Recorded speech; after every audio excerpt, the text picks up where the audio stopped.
चुनाव को लेकर सियासी पारा हाई चल रहा है। ऐसे में करहल विधानसभा सीट को लेकर चर्चाएं तेज हो गई हैं। अखिलेश के इस्तीफे के बाद अब ये सीट खाली हो गई है, तो वहीं करहल उपचुनाव से रेस में 2 नाम और जुड़ गए हैं। सूत्रों का दावा है कि इस लिस्ट में सोबरन यादव और डॉक्टर ज्योति यादव का नाम भी चल रहा है। लोकसभा चुनाव के बाद एक बार फिर आरएलडी को बड़ा झटका लगा है। दरअसल केंद्रीय राज्य मंत्री जयंत चौधरी के खास रहे राष्ट्रीय प्रवक्ता भूपेंद्र चौधरी ने पार्टी को अलविदा कह दिया है। उनका इस्तीफा ऐसे वक्त में आया है जब जयंत को एनडीए सरकार में मंत्री बनाया गया है। भूपेंद्र चौधरी का आरएलडी छोड़कर जाना जयंत चौधरी के लिए बड़ा झटका माना जा रहा है। परीक्षा में भर्ती घोटाले को लेकर सपा भाजपा पर हमलावर नजर आ रही है। ऐसे में यूजीसी नीट परीक्षा रद्द होने के बाद इस मामले पर समाजवादी पार्टी के मुखिया अखिलेश यादव ने भाजपा सरकार पर हमला बोला है। सपा प्रमुख अखिलेश यादव ने एक्स पर कहा है कि अब गड़बड़ी की खबर के बाद यूजीसी नीट की परीक्षा भी रद्द कर दी गई है। भाजपा के राज में पेपर माफिया एक के बाद एक हर एग्जाम में धांधली कर रहे हैं। ये देश के खिलाफ किसी की बड़ी साजिश हो सकती है। काफी दिनों से चर्चा में रहे उत्तर प्रदेश में पुलिस सिपाही भर्ती पेपर लीक मामले में एक बड़ा अपडेट सामने आया है। यूपी में पुलिस सिपाही भर्ती परीक्षा करने वाली एजुटेस्ट नामक कंपनी को ब्लैक लिस्ट कर दिया गया है।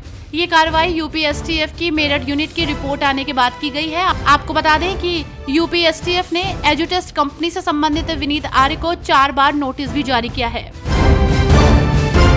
प्रयागराज प्रशासन अशरफ की फरार पत्नी जैनब के घर पर बुलडोजर की कार्रवाई करेगा। वक्फ बोर्ड की 50 करोड़ की संपत्ति हड़पने के मामले में पुलिस ये कार्रवाई करेगी। अशरफ ने वक्फ बोर्ड की इसी जमीन पर जैनब के लिए आलीशान घर बनवाया था। सल्लाहपुर स्थित जैनब फातिमा के इसी घर को आज पीडीए बुलडोजर से जमींदोज करेगा।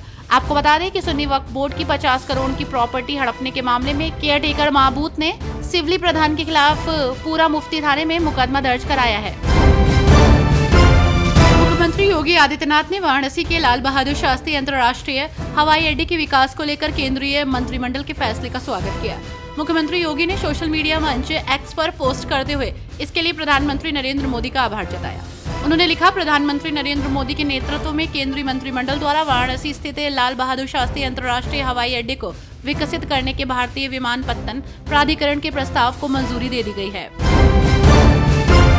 जीआईएस सर्वे में बिना मौके पर जाए भूमि की सही माप किए बिना ही बिल भेज दिया गया है। ये समस्या आईआईए की बैठकों में उद्यमियों ने रखी। इस पर सांसद छत्रपाल गंगवार ने कहा कि नगर निगम एक उद्योग बन गया है और कारोबार किया जा रहा है। अब मैं नगर निगम का पदेन सदस्य बन गया हूं और इस मामले को देखूंगा और उद्यमियों की जो भी समस्या होगी उसे हल कराएंगे।